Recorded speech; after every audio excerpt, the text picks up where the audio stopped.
এখনই সবাই যাই করবো এখনই প্লিজ আমি কথা দিচ্ছি আমি আমাকে নিয়ে আসবো এখানে একটু সময় দরকার বাবা সব নষ্ট হয়ে যাবে না কথা দিতে সত্যি হবে আমার আপনার আমার শুধু মিলে দিবি না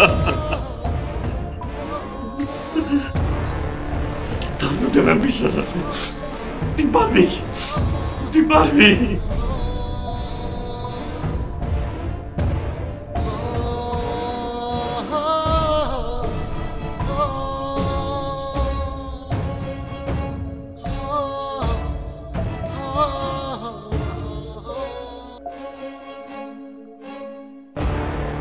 ওয়ালাইকুম তোমরা এই বাড়িতে কে আছো স্যার আইতে পারি না আর আইসি যেহেতু একটা কাম নিয়ে এসেছি স্যার কি কাম আপনি বাড়ির বইনে যে বহুদিন আগে গেছিল কা এই বইনের পোলারে আপনারা নিজ বাড়িতে জায়গা দিয়া আদর আপ্যায়ন করতেছেন আর আপনার এই বইনের পোলাই আপনি বাড়ির মাইয়া মানে মৃত্যুরে নিয়া গ্রামগঞ্জের বিভিন্ন জায়গায় ঘুরে ঘুরে ছবি দিল্লা বেড়াইতেছে আমি জানি আপনি আমার মুখের কথা বিশ্বাস করবেন না স্যার এর লিগা প্রমাণ নিয়ে আইছি এই যে দেখেন নিজ চোখে দেখেন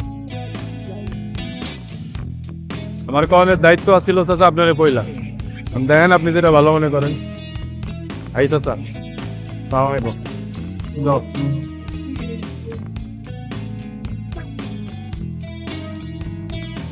আলী মিতুল না আম্মা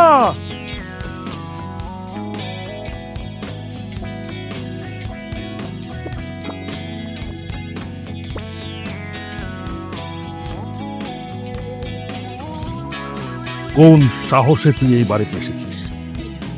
কে তোকে এই বাড়িতে আসার সাহস দিয়েছে? তোর মা আজ থেকে 25 বছর আগে এই সরকার বাড়ির মান সম্মান সব তুলোর সাথে মিশিয়ে দিয়ে ওই চৌধুরী বাড়ির পায়ের কাছে নিয়ে ফেলেছিল। সেদিন থেকে তোর মায়ের এই বাড়িতে ঢোকা নিষেধ হয়েছে। বাড়ির দরজা তোর মায়ের জন্য চিরদিনের জন্য বন্ধ হয়ে গেছে। তোর জন্য এই বাড়ির দরজা চিরদিনের জন্য বন্ধ হয়ে গেছে। তোর মা নিজের সুখের জন্য আমার যে পাপ, যার কথায় 10 গ্রামের মানুষজন উচ্চ পোস্ত, সেই পাপের মুখে চুনকালি মেখেছে। সে জীবনে আমার সেই পাপ কোনোদিন আর মাথা উঁচু করে কথা বলতে পারেনি। রাগে অভিমানে দুঃখে ধুকে ধুকে মরেছে আমার বাপ। আমি সেই জিনিস ভুলি নাই। তুই সেই 25 বছর পর সেই পুরনো ইতিহাস আবার পুনরাবৃত্তি করতে এসেছিস। বেরো বেরো এদিকে, বের হ। সাইফুল, ও ব্যাগ ট্যাগ যাবে সব বের করে দে। আর তোকে একটা কথা বলি মিতু, যদি তুই তোর ফুপুর মতো ওই ছেলের হাত ধরে বেরিয়ে যেতে চাস, তাহলে তোকে আমি কেটে টুকরো টুকরো করে দুধ ভালো কথাটা মনে রাখিস। ভাইজান, বহুত হয়েছে মান সম্মানের খেলা, এবার ভাবতেন ঠিকই বলছিস, অনেক হয়েছে। একদম চুপ, কোনো কথা বলবো না। আমার কথাই শেষ কথা। 10 গ্রামের কেউ আমার কথার উপরে কথা বলে না, তোমরাও বলবো না। বললো অনেক খারাপ হয়ে যাবে কিন্তু। ওরে এটা দিয়ে বাইরে ভাই আপনি কিছু বলবেন না আজকে। ওর লগে হিসাব বোঝাপড়াটা শেষ করতে বুঝেছি। এই যে ভাই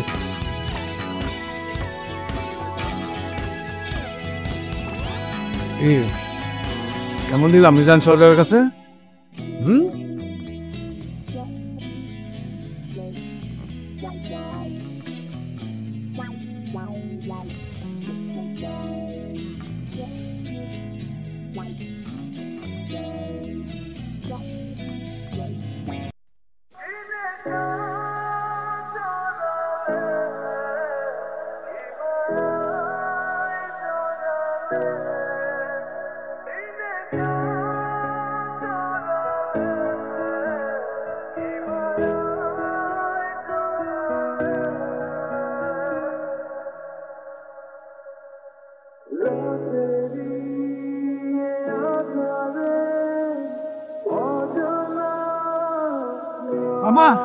মামা আমি যাই না আমিরা দৌ পুলিয়ে মারতেছে তাড়াতাড়ি চলে কি কস তাড়াতাড়ি চল শোন নাই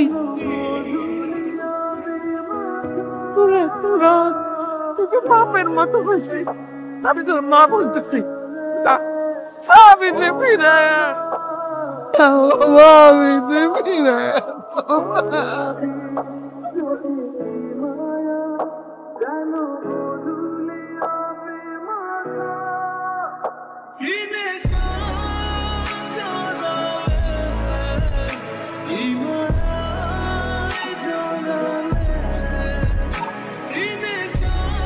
আবির হ্যালো হাই তোর কি হয়েছে তোর মাথায় রক্ত ব্যান্ডেজ তুই কি মারামারি করেছিস অ্যাক্সিডেন্ট করছিস আর কি হয়েছে কোনো ঝামেলা ওটা কিছু না মা, স্বাধীনতার জন্য যুদ্ধ করছিলাম আর ইতিহাস সাক্ষী স্বাধীনতা অর্জনের জন্য একটু তো রক্ত দিতে হয় তাই না মা।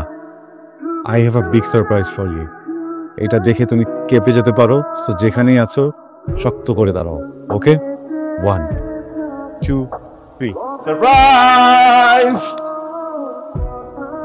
আসসালামু আলাইকুম ভাইজান কেমন আছো ভাইজান আমার পেরে কি এখনো রাগ আছে ভালো আছিস তো?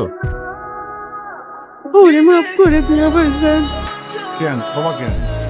তুই অপরাধ করিসনি, তুই তো সামান্য করেছিস। আমরা তো অনেক বেশি করে ফেলেছি, অনেক বেশি কষ্ট দিয়ে ফেলেছি তোকে। তোর ছেলে অনেক বড় হৃদয়, অনেক বড় ভালোবাসা দিয়ে সবার কষ্ট দূর করে ফেলেছি। তুই আসবি কবে সেটা বল। আমি আসবো ভাইজান আমি সামনের মাসেই আসবো নো সামনের মাসে না, চিত্রাবাসকে বল যে মিজান সরকার বলেছে আগামী শুক্রবার তোর ফ্লাইটে থেকে ওকে করতে হবে। তাড়াতাড়ি চলে আয়। ভাইজান আমি আসবো সামনের মাসেই আসবো আমার তো মন চায় আমি এখনই তোমাদের কাছে চলে আসতে কতদিন পরে পাইছি এই দিনটার জন্য অপেক্ষা করছি ভাইজান এই দিনটার জন্য অপেক্ষা করছি আবির অনেক হয়েছে এবার আয়।